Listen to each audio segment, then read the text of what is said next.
ইতিহাসে সম্ভবত এই প্রথমবার ফতোয়া জারি ইমামের বিরুদ্ধে। অল ইন্ডিয়া ইমাম অর্গানাইজেশনের প্রধান ইমাম ডক্টর উমর আহমেদ ইলিয়াসির বিরুদ্ধে ফতোয়া। অভিযোগ, ইমামকে কাফের বলে চিহ্নিত করা হয়েছে।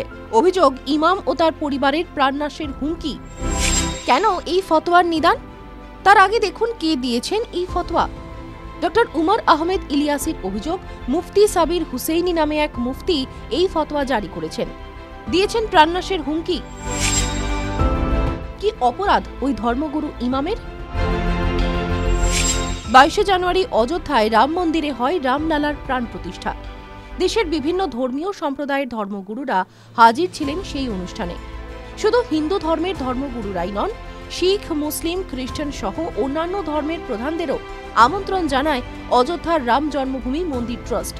সেই অনুষ্ঠানে আমন্ত্রণ পান অল ইন্ডিয়া ইমাম অর্গানাইজেশনের প্রধান ইমাম ডক্টর উমর আহমেদ ইলিয়াসি বলেছেন, আমন্ত্রণ পাওয়ার পরে আমি দুদিন ধরে চিন্তা ভাবনা করি। তারপর দেশের সম্প্রীতির বার্তা দিতে আমি অযোধ্যা যাওয়ার সিদ্ধান্ত নিই। এটা আমার জীবনের সবচেয়ে বড় সিদ্ধান্ত।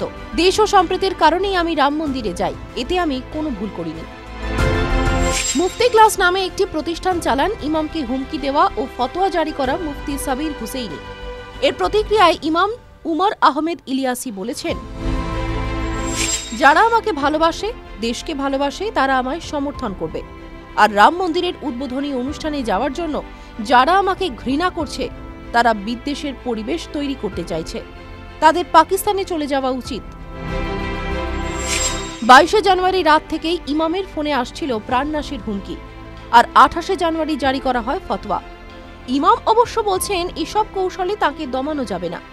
তিনি স্পষ্টভাবে বলছেন, ভারত কোনো ইসলামিক রাষ্ট্র নয়। রাম মন্দিরের প্রাণ প্রতিষ্ঠা অনুষ্ঠানে যাওয়ার জন্য তিনি ক্ষমাও চাইবেন না, পদত্যাগও করবেন না। TV9 Bangla digital.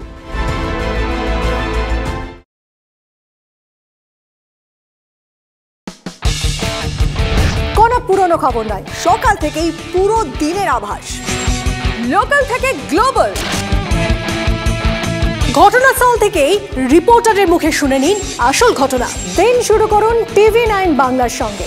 সকালে প্রথম ব্রেকিং অ্যাট 7, সকাল 7টায়, সকাল 8টায় দেখুন art reporter, art exclusive. News express at 9 দেখুন সকাল 9টায়। 10 খবর 10 রিপোর্টার অন দ্য স্পট সকাল 10টায়। লোকাল টু গ্লোবাল অ্যাট 11 দেখুন সকাল 11টায়। দেখুন morning super prime time TV9 বাংলায়।